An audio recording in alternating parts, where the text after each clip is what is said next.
So welcome back, everybody. Thanks for being a part of our community. Today I want to talk about blind spots.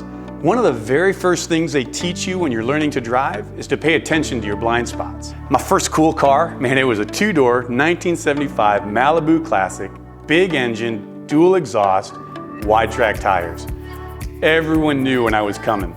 Man, blind spots were everywhere on that car though. It was a two-door and I couldn't see a thing. But when you're 16, you don't worry much about blind spots. Those are those areas behind you, and I wasn't planning on worrying about the people behind me. Oh, to be young and foolish again, right?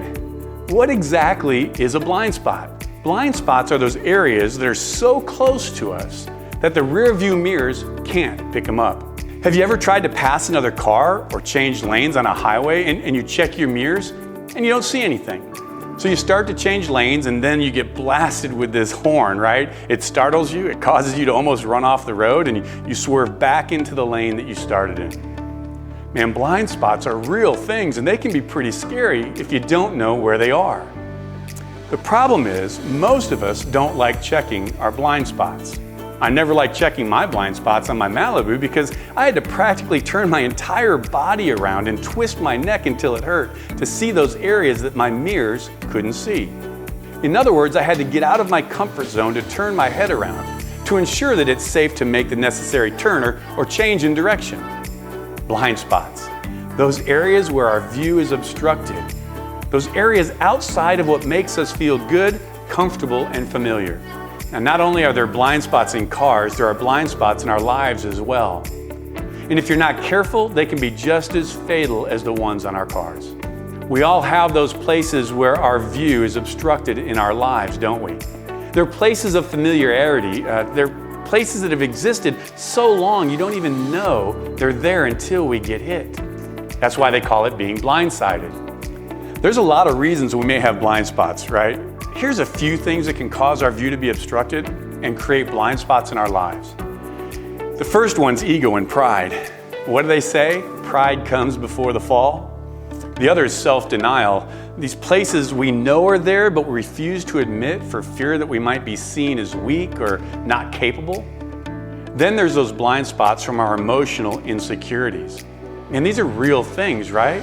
Companies are talking today a lot about emotional intelligence. And they're dealing with the emotional intelligence of their employees. EQ is all about how we deal with our emotional insecurities and how those insecurities impact how we control and express our emotions and how we handle interpersonal relationships in the right way. Now, the insecurity often comes from our mindsets and what we believe about ourselves. Now finally, blind spots can come from a lack of focus. A lack of focus happens when we are unclear about where we are going or our objectives and our purposes. Here's the thing about blind spots, and now this is key. They are only seen by other people. If you could see your blind spots, they wouldn't be blind spots, would they? That's why we need blind spot mirrors on our cars and in our lives. In life, we don't have blind spot mirrors, but what we all need are blind spot relationships. There are two keys to having healthy blind spot relationships. If you don't have them, you need to be intentional about establishing them in your life. Blind spot relationships involve people you trust and you have given permission to speak into your life.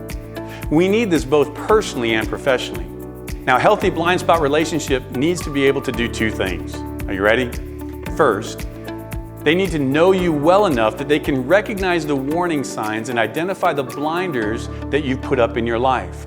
Those areas that could cause a roadblock to your future. These are people who have known you and they know your strengths and weaknesses. They know your vision and your values. They recognize when you're struggling and when you're going through hard times. The second thing is blind spot relationships need to be able to share the truth in love. These relationships have no agenda. They help us stay the course by pulling back the blinders, right? And exposing the lies and the deceptions that can derail relationships and our business. They can't have anything to gain by helping us. Those are true relationships. So let me ask you, who in your life is helping you to reveal your blind spots? What blind spot relationships do you have? Now here's what I know to be true. What you choose to ignore becomes a blind spot. By opening your awareness, allowing people to challenge your thinking and sight, you expand your vision and you grow your influence and your impact. My friends, I want to thank you for continuing to be a part of this community. for continuing to challenge yourself, to grow yourself, and to expand your perspective. Again, my name's Rick Torrison, and I'm believing your best is yet to come.